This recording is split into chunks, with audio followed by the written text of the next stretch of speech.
Hey guys, it's been a while, but I finally got a video for you guys. I was actually going to make this video to be more focused on how I'm running out of ideas for videos, but I eventually found a topic to talk about. I was actually making another video with this gameplay I have for you guys, which is Quake 2 for the PC. And perhaps I'll throw in the Xbox 360 footage too if I run out of footage to show, but I think this video, won't be too long. So yeah, I keep trying to come up with ideas for videos, but then I would eventually run out of stuff to talk about, so the video would be too short. Sometimes I feel like it's just not up to the standard that I want, and yeah, so I ended up scrapping it. I hope my next video will allow me to talk a lot of things, because the next one should be a fairly interesting one to do. Now, I want to make an update about the Quake 2 videos. I actually plan on making like a mini project for this game, and I think there will be quite a bit of content for this game because I really love this game, and I do kind of want to make these videos just to support my passion for this game pretty much. I don't want to spoil the good things because these videos are going to be somewhat informative and enjoyable at the end of the day.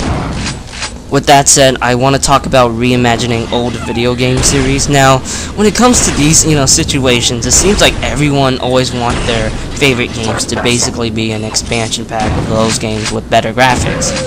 The Doom fans, they just want Doom 4 to be Doom 2.5 with better graphics, or Halo fans that want Halo 4 or 5 to be Halo 2.5 or 3.5 with better graphics.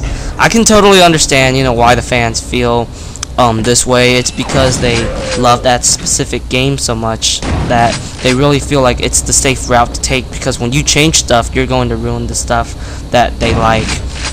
But then again, if you look at it from a designer standpoint, it's actually very lazy and sad if you see people are just being stuck in the past with not many challenges they have to go through. And I feel like challenging yourself as a designer is really key to making a great game, no matter what. It could be a new IP or a new installment of an existing IP.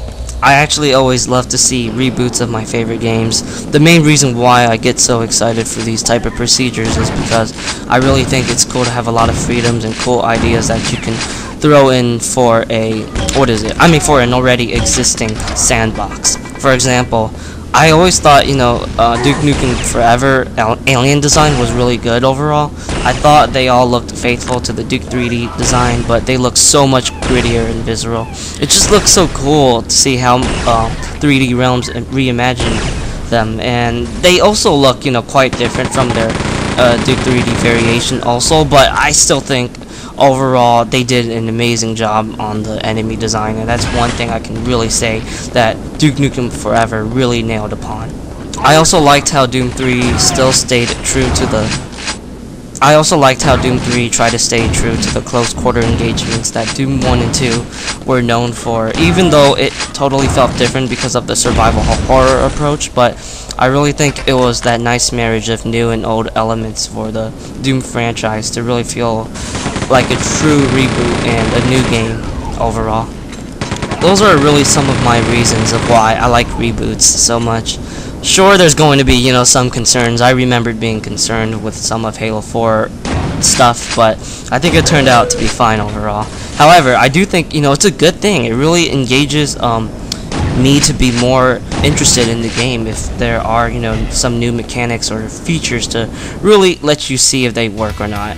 Like, I remembered everyone hated the 2-weapon limit for Duke Nukem Forever, but I thought it actually worked really well, and it kind of felt like it was designed for that type of weapon holding procedure, you would call it, and it didn't bother me that much. Maybe because I'm really open-minded to new things, and I'm always willing to try them out, see how they work, and if I like it, then I like it. Now, I'm one of those guys that believes that, like, if you make a reboot of a game, it needs to still feel like, the old games, and I really did get that experience from, Halo 4 and Duke Nukem Forever. They felt pretty much, what I expected from them, and yeah, it didn't really bother me. So, yeah, that's really all I gotta say for this subject. To this day, I sometimes imagine, like, what if there was a Quake 2 sequel that is actually better than Quake 4, because I didn't really like that game, and it was taken with good care and had new ideas or features being thrown in.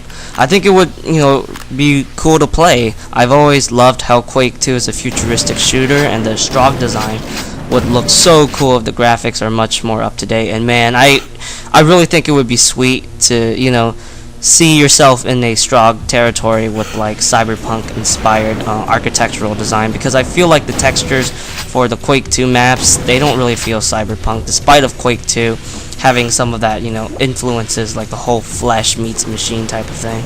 But yeah, man, once Quake 5 is out of the way, I could probably be a couple more steps closer to another Quake 2 sequel.